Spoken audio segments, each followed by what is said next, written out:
Good morning once again. All right, our song was, hopefully you kind of got the idea of our dependence upon God, right?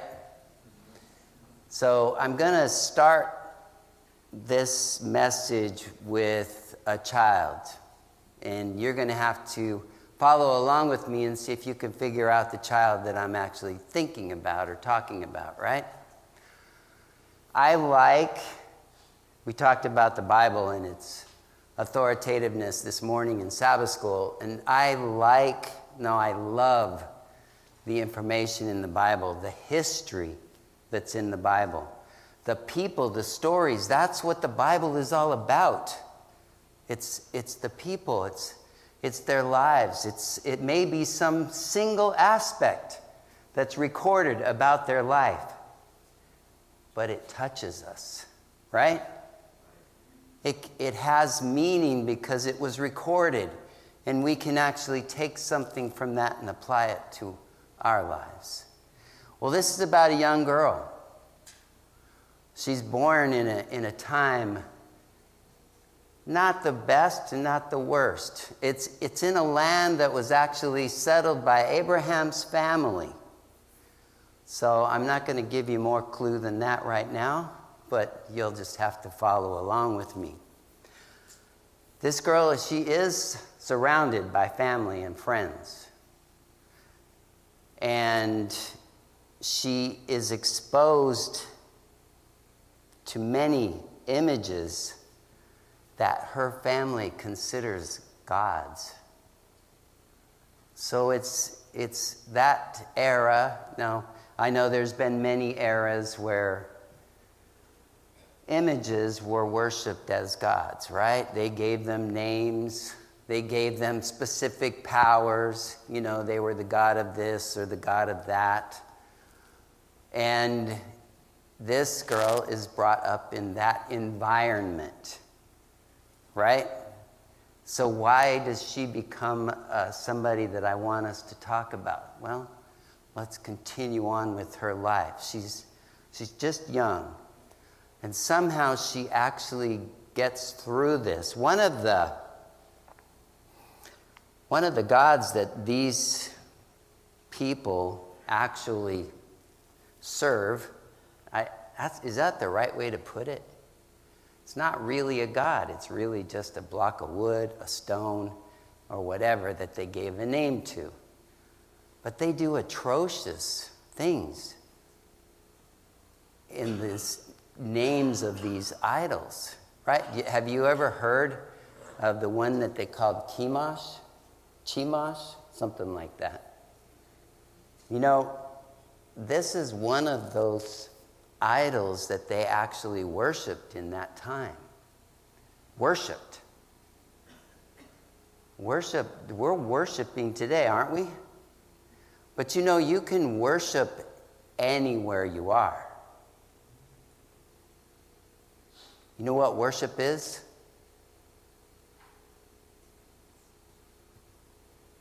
It's when you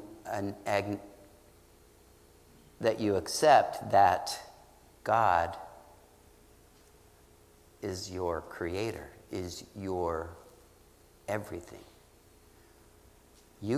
If you're getting up in the morning and you pray at that moment, or you're going to bed at night, right? And the last thing that you do is you talk to God. We call it prayer. It's a form of worship. You acknowledge that you need Him in your life, that you need His help, that you need Him to bring you closer. So this girl is in that environment, and she survives. Chemosh was one of those that they would actually sacrifice children to. Fortunately, our child is not one of those victims, right?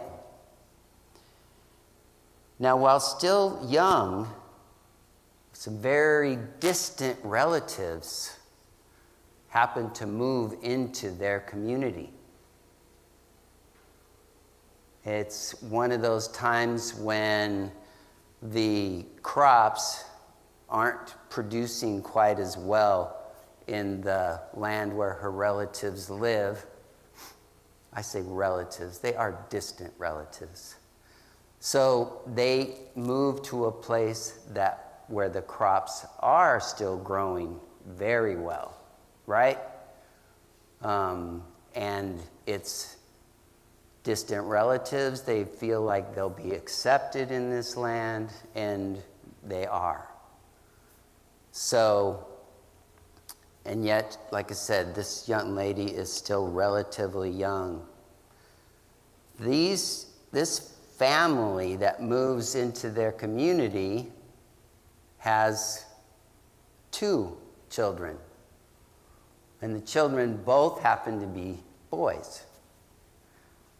Well, we don't know a lot about these boys. We don't find out much about them ever, actually, in the story. But they're there. They're in the community. They're living a healthy life.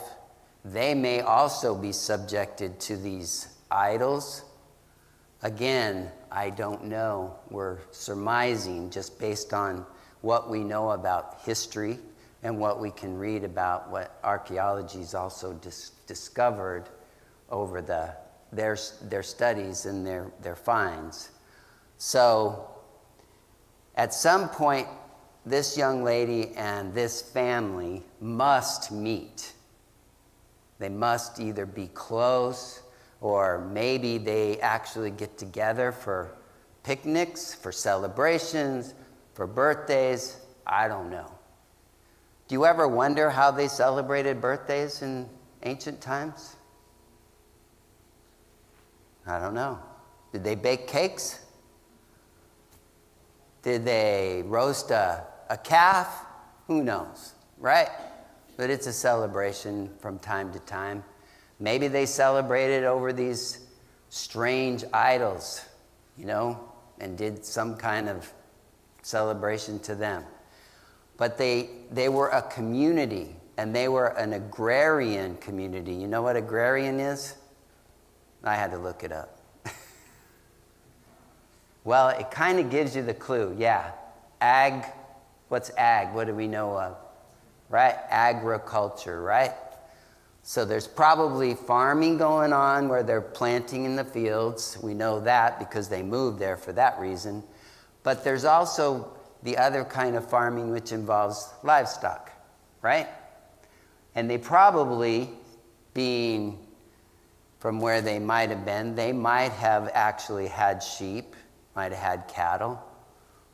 They raised all kinds of livestock. So, and people who are farmers, they have their own celebration times, and they just make up reasons to get together, don't they? Could be a dance, could be just the family's just going to get together, whatever. They were celebratory people. They liked to celebrate a variety of things. And from what we know about this young lady, she didn't live a particularly hard life. It looked like it was probably a very good life compared to where these distant family members had moved from. So they all get together, and at some point, love is in the air. Yeah, she actually falls in love with one of these 2 boys. And they get married. Praise, right? That's what we're supposed to do. So maybe that's another reason they had another get-together, a party. We know in Jesus' time, how long did a wedding last? Days, right? Up to a week. And this is a farming community, so hey, reason to celebrate. Let's have a party, a wedding. She gets married, and they start what we have to believe is a wonderful life together for everything that we know about it. And then tragedy.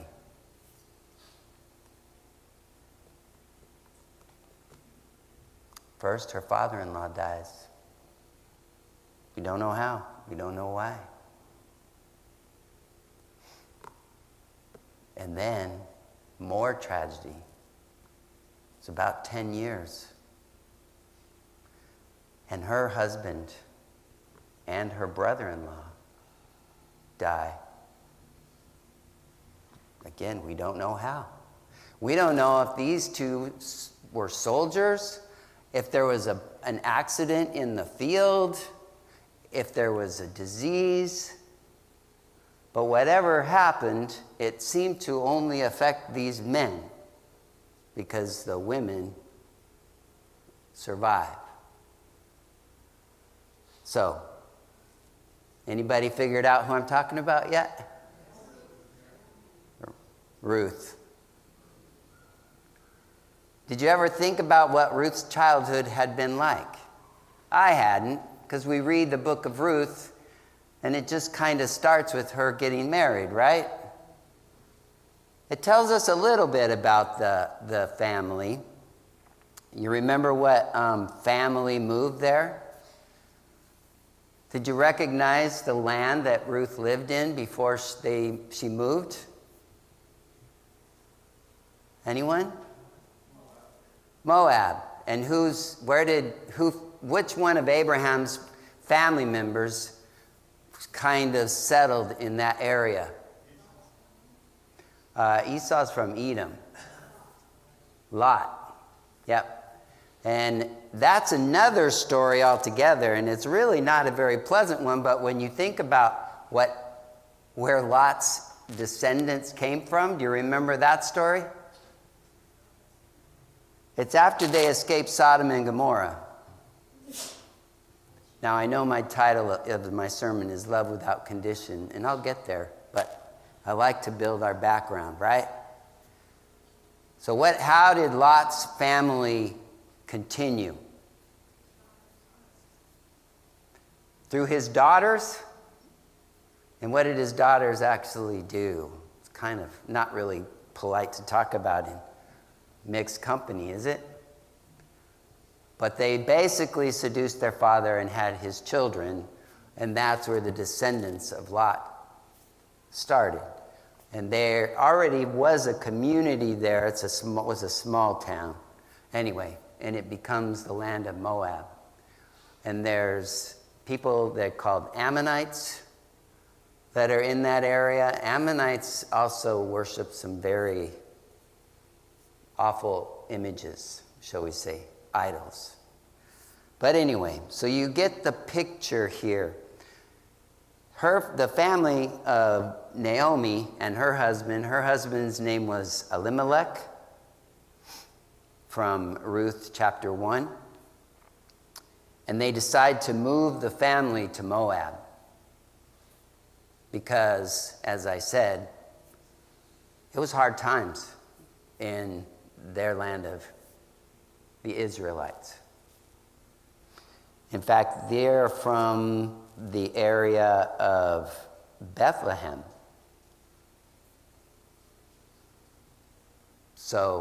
And they're from the tribe or the family of the Ephrath or Ephrathites from Bethlehem in the land of Judah. Why don't they record how Elimelech died? Anybody know? Anybody have any ideas? I don't know. If anything, what this story tells us is that life was hard. So you worked the ground or you worked with the livestock for your very existence, right? Now, if you remember the rules that the Israelites set up for inheritance, do you remember that process? The land that was assigned to your family remained in your family, right?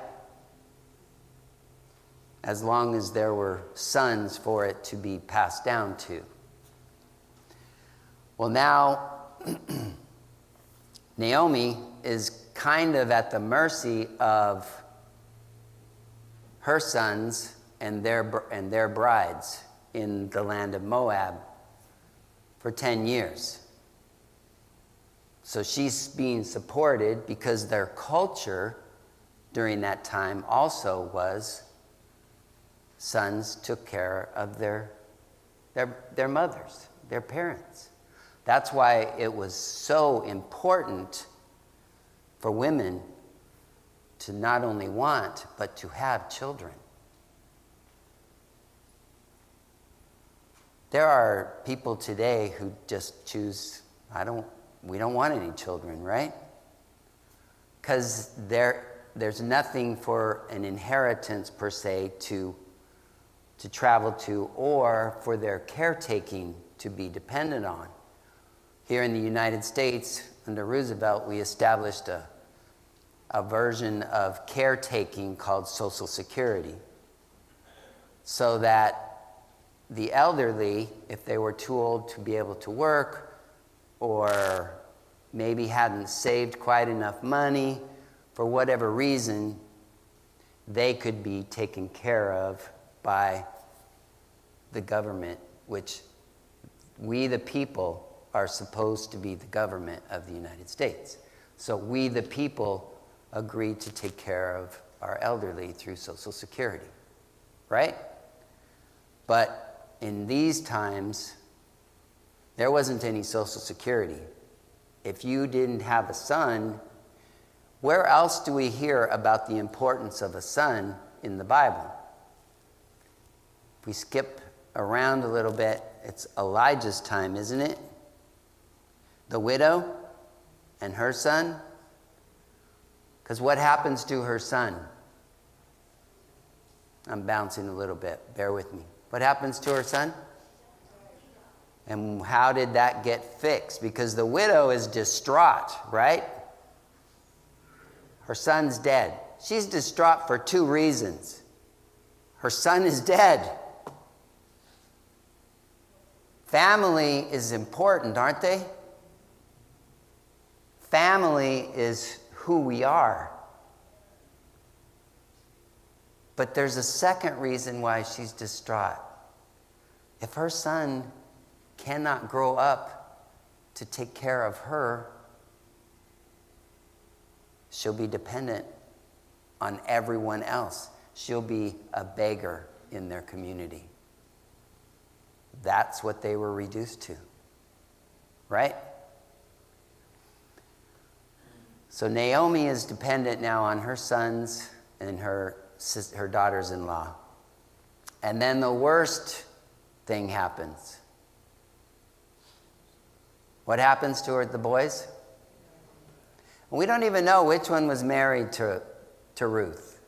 It just tells us that Ruth and Oprah were married to the two boys. So maybe it's just not important. We don't know how the boys die. But for some reason, they both die at about the same time. Now it's Naomi, Oprah, or Orpah, however you say her name, and Ruth. And Naomi makes a decision. What's her decision going to be? She's got to go home, right? What is there for her in this foreign land of Moab? They don't worship God. They don't have the same caretaking methods. She knows that if she goes back home, she'll be able to exist at least, right? And she does have some distant family back home. So the three ladies take off to go back towards Bethlehem. Somewhere on the road, what happens? And I don't know why Naomi makes this decision. But Naomi tells her daughters, because at this point, she considers them daughters, doesn't she? She begs both of her daughters, return to your homes. You're young. And they probably were young. I don't know how old women were when they actually got married in that time, but I know some histories where women were married as young as 14, 15 years old. Well, let's assume that she was 15 when she got married, and 10 years passed. She's only in her mid-20s. She is young. She can still remarry, can't she? And she can remarry in her own homeland, where she most likely has familiar people to her. People that know her, possibly even former suitors. It's hard to know. Both of these girls are probably of similar age. And Naomi, read the book of Ruth again if you haven't this afternoon. It's amazing, really, everything that actually happens in that short book. But she begs her daughters, go home. Now, the way that the verses read, those girls loved Naomi as much as they loved their husbands, because neither of them wants to leave Naomi's side. But somehow she implores them, and Orpah actually agrees, and she goes home, and we don't hear from her again or about her. But Ruth will have none of it. Ruth decides and commits that where a Naomi goes, Ruth goes. That is an amazing commitment, isn't it? These women have virtually no rights. They will be completely dependent on family when they get to Naomi's homeland.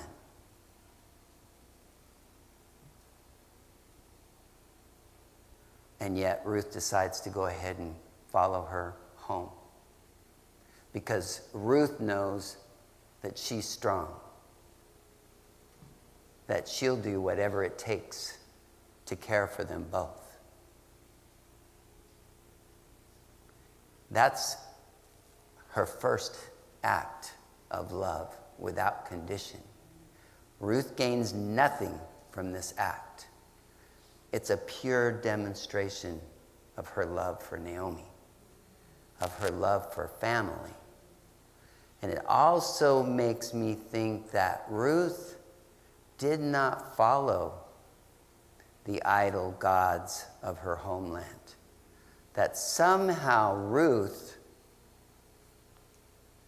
heard the voice of the Holy Spirit within her and learned of the one God and his love for them. But the story doesn't stop there, does it? They get to Naomi's homeland. Doesn't tell us how long they're there for, but after a little time, probably at least until the harvest, when Naomi asks if Ruth will go out and actually glean. That was another rule, if you will, or ability that the poor had, which mostly consisted of women and or orphan children or handicapped males. But they could go through the fields as they were being harvested and do something called, remember what that word is? Gleaning. Y'all ever gleaned? Did you ever go out into you pick your own farm field and just pick your own, right? Strawberries, or in New Mexico, we used to go out and pick hatch chili. Good stuff. You pick all kinds of stuff, right?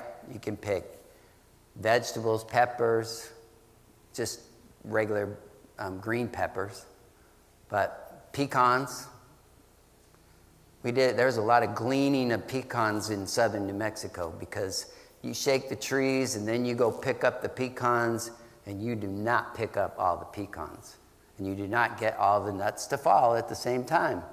They will do what they will do.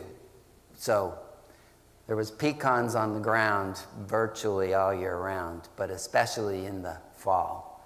The first freeze causes the pecan husks to actually split, and then the actual nut comes out or becomes exposed, and then that husk dries up. And so if you ever see a pecan grove where they farm for pecans, they have a shaker.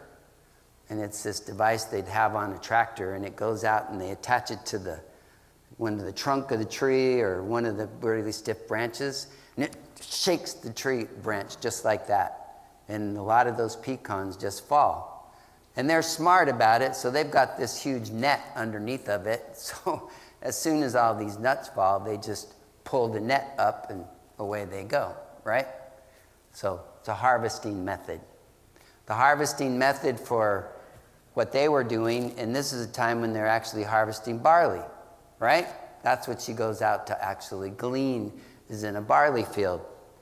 What field is she actually told by Naomi to go to? Boaz. Why Boaz? Huh? He's a nearest relative. He's somebody that they feel like they can depend on, right? And so Ruth spends the day, maybe the week, we don't know exactly how long, right? But she starts gleaning from the field. At some point, and this is how I read it, it's not exactly how it's written, but she catches Boaz's eye. And Boaz asks his harvesters, "Who's that young lady?" "Oh, she's with Naomi. She came back from Moab." "Oh. Well, you make sure that you don't harvest all the barley, that you leave her some stalks ready for her to actually just take. Easy pickings, as they say, right?" So now we have attraction, we have connection, and then the next act is, I don't know. I don't follow all of this methodology of the time, but pastors told us a little bit of the story of Ruth and Boaz's courtship. It's not much of a courtship, is it? They're having some kind of a get-together, a festival, a party, if you will. And where does Ruth wind up? You remember? Boaz has had so much fun, he actually is asleep. He got himself a bit intoxicated and falls asleep. Where? Not sure. In the barn, maybe. Wherever their get-together was, but he's asleep. And where does Ruth wind up? At his feet. Asleep, sort of taking care of Boaz, right? Well, when he wakes up, you think he's mad, surprised, happy.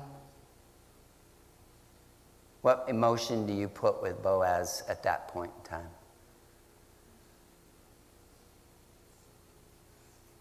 Pleased is definitely the word, right? So I would say he's happy. He's got a beautiful young woman right there. I mean, right there. She's demonstrating she is okay with being with him. And I don't even know if Ruth knows exactly why she did this, because Naomi instructed her to do this. So the next part of this story is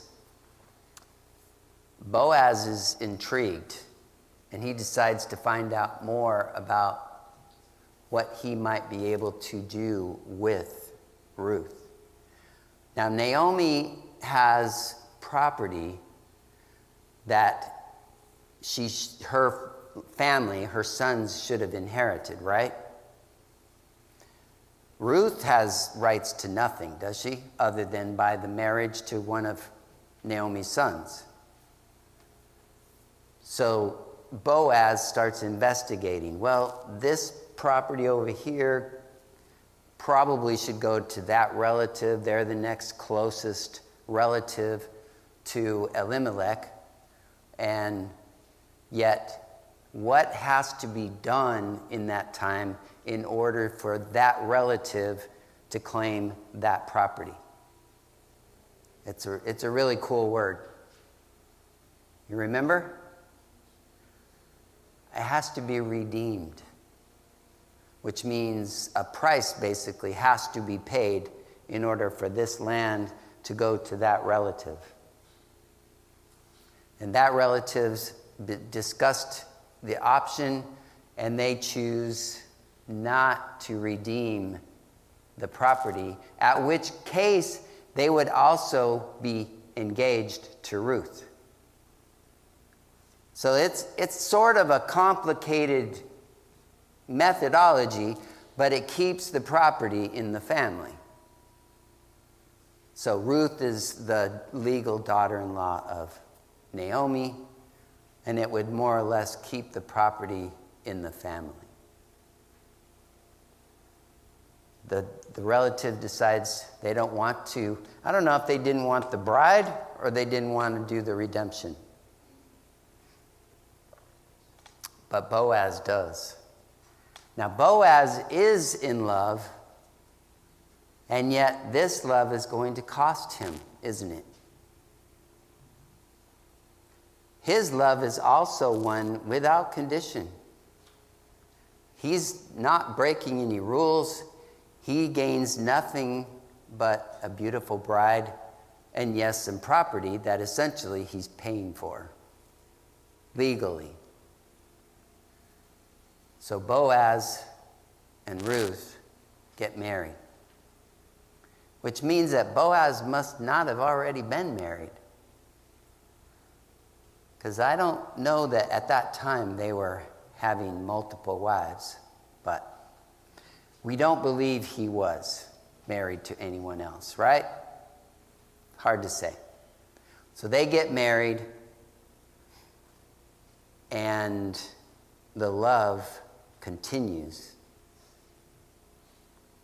And this love is actually shown to us from God, isn't it? Because Boaz and Ruth become parents of a very famous line of children. You remember who they become parents of? Obed. And who's Obed? He's the father, actually, of Jesse, who's the father of David. I looked it up, so I'm cheating. I got my notes here. So, Obed, the father of Jesse, the father of David. And David's in the line of who? You mean Jesus? It's a wonderful story. In Sabbath school, we talked about the people that we're sure, positive will be in heaven. And there's evidence of them going to be in heaven. There's evidence they're already in heaven, right? You remember there's definitely 3 people that will be in heaven. I'm going to maybe list the 4th as Ruth and probably Boaz. But who are the 3? Give me the first one that's ever referenced in the Bible as being in heaven. Enoch. Yep. Second one?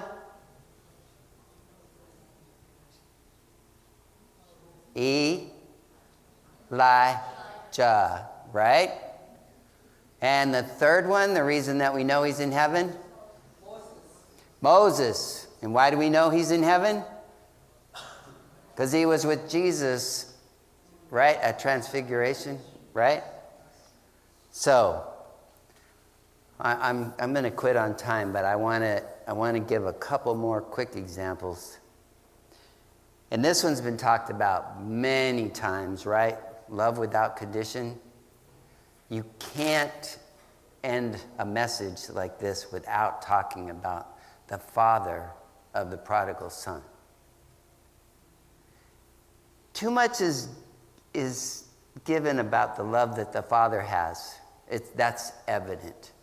But you know, the prodigal son was willing to return home as a servant because his life would be better than it was in his condition.